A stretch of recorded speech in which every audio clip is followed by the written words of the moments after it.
তার ভিতরে একটি ক্রিমিনাল বাস করে। ২০২৩ সালে রাস্তায় সে ফেলে গাড়ি চাপা দিয়ে মেরে ফেলতে চেয়েছিলেন। সে প্রচণ্ড রকম অপরাধের সাথে জড়িত। তার রক্তে রক্তে হচ্ছে অপরাধী চিন্তাভাবনা।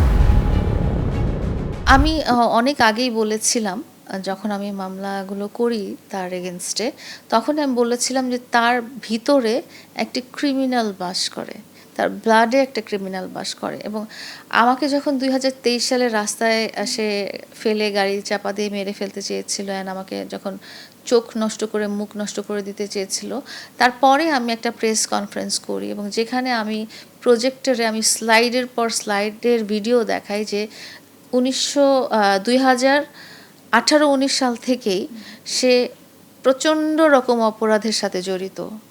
সে মানে রাস্তাঘাটে মানুষকে পিটায় মেরে ফেলে, সে রাস্তাঘাটে মানুষের সাথে দ্বন্দ্বে মারামারিতে জড়ায়, সে মাদক গ্রহণ করে সে উল্টাপাল্টা অ্যাক্টিভিটিস করে এবং সে মানে যত রকম অপরাধমূলক কাজ ছিল সে ওই ১৮-১৯ সাল থেকেই জড়িত ছিল। এবং সেটার আমি যখন নিজে ভিকটিম হয়ে গেলাম তখন আমি ওর হিস্ট্রিগুলো বের করার চেষ্টা করলাম এবং আমি দেখেছি ইভেন যে সে সিআইডি অফিসে, র্যাব অফিসে, ডিবি অফিসে যে সে মুচলেখা দিয়ে এসেছে যে সে আর কখনো অপরাধ কার্যক্রমের সাথে সুস্থ জীবন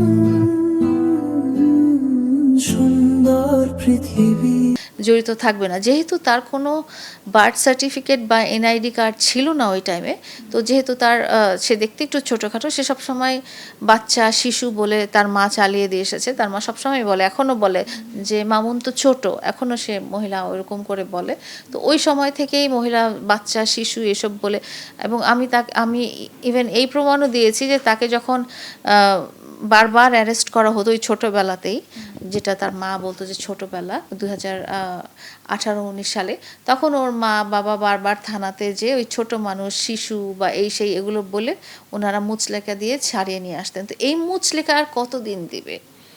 হ্যাঁ, এই মুচলেখা দিয়ে দিয়ে দিয়ে তো আজকে আপনারা একটা ফ্র্যাঙ্কেনস্টাইন বানায় ফেলছেন, মানে একটা দানব বানিয়ে ফেলছেন যে কোনো কিছুকেই ভয় পায় না এবং যে প্রকাশ্যে এত এত এত মানুষের সামনে মানে খুব গর্ব করে বলতে পারে যে আমি এই অপরাধ করেছি, ও অপরাধ করেছি, এটা করেছি, আমি মেরেছি, সে মেরেছে, এই ধরনের কথা বলতে পারে।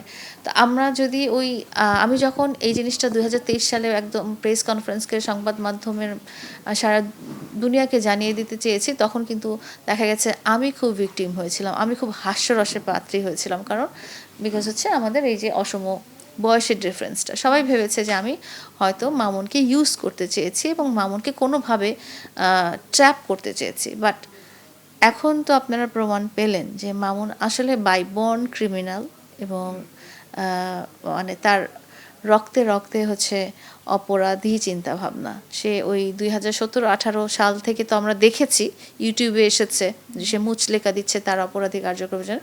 আমার মনে হয় সে ছোটোবেলা থেকেই অপরাধী কার্যক্রমের সাথে জড়িত।